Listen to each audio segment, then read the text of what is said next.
Welcome. I'm Liz, and no matter what your reasoning is for taking the MCAT, you're going to need some psych-social knowledge in order to be able to rock this test. We're going to need to take a look together at theories of moral reasoning, which can be a relatively tough topic, but we're going to make sure to simplify those Kohlberg stages together so that by the end of this, you're going to be able to recognize the different stages within Kohlberg's theories of moral reasoning and even apply them to a brand new scenario. Let's get started. Take a moment to review the scenario on this page.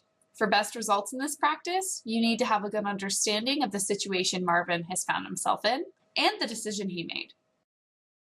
You, as future doctors, may or may not agree with Marvin's choice. Whether you agree or not, you've used some level of moral reasoning to reach your own conclusion. Right now, we're going to explore all the ways in which Marvin may have reached this decision using moral reasoning theory.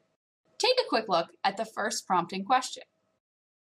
We're being asked how doing something for the ratings fits within Kohlberg's stages.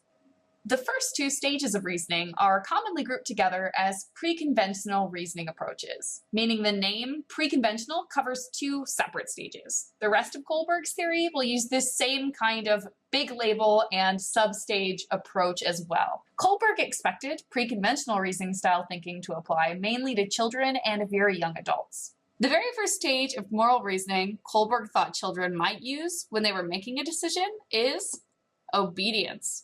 The major characteristic of a choice someone would make using this type of reasoning is that they wanted to avoid some kind of punishment. You should think of this punishment as something coming from the outside. When you were a child, a parent sending you to something like grounding or timeout would be something you'd want to avoid. If you behaved just to avoid that punishment, you were reasoning at the obedience level. The next substage one might progress to is reasoning based on self-interest. If you decided to engage in some activity or avoid another based on your desire for some kind of reward or bonus for yourself, that'd be self-interest reasoning. As a child, that could be any activity you did for some kind of benefit, like a piece of candy or praise and better treatment from your favorite teacher. If the reasoning seemed based on what's in it for the person making the decision, you're in stage 2, self-interest. Take a look back at Marvin's situation.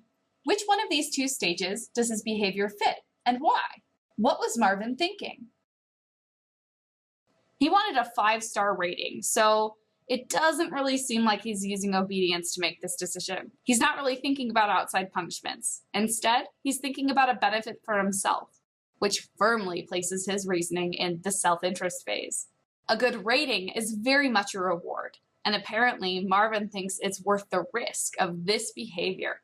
There are many reasons Marvin could have chosen to give the samples, and pre-conventional reasoning doesn't really cover them all. Take a look at our second prompt with new reasoning for Marvin. In this prompt, Marvin is concerned about his reputation and wants people to think about him in a really specific way. This falls within the stages grouped as conventional reasoning. Conventional reasoning is usually expected in teen to adult years, your typical teenager. And Kohlberg actually believed that most people never really move beyond conventional reasoning, thus the name. The first stage within conventional reasoning is conformity, which should be easy to remember by test day because you'll have to memorize it as a term within sociology. It's not just used to describe a Kohlberg stage. As you'd expect, decisions made in the conformity stage are based on a desire to follow those social expectations that other people put on you, aka conforming to the norm. This stage is often discussed in relation to teenagers. For example, they might decide at a party that drinking is the right choice despite being underage and not wanting to drink because everyone else is doing it. As people move past the conformity stage into higher reasoning, they move into a greater reliance on more strongly established society-wide expectations by opting to reason based on the rules and laws of their overarching group in the law and order phase.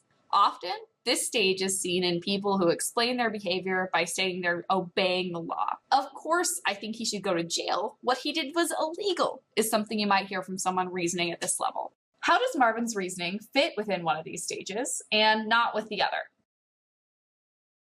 Clearly, Marvin's decision did not conform to any laws, so he can't possibly be using law and order reasoning.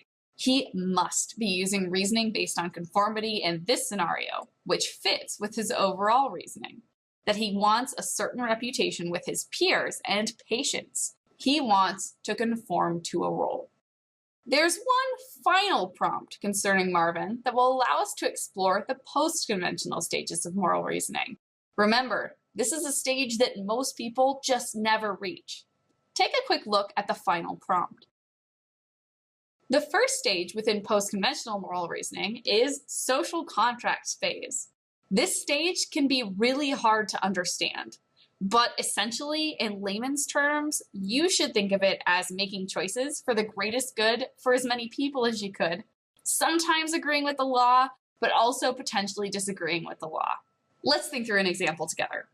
If the law in the country you were in required that thieves be punished with death, you might personally decide that protecting life is more important than punishing stealing in a given situation, and not turn in some specific thief you were aware of who hadn't stolen very much. That would be social contract-based reasoning. You're making a decision you believe to be for the greatest good based on that individual situation. If you saw another thief who had stolen something different under social contract, you might make a different choice. Let's talk about the other extreme.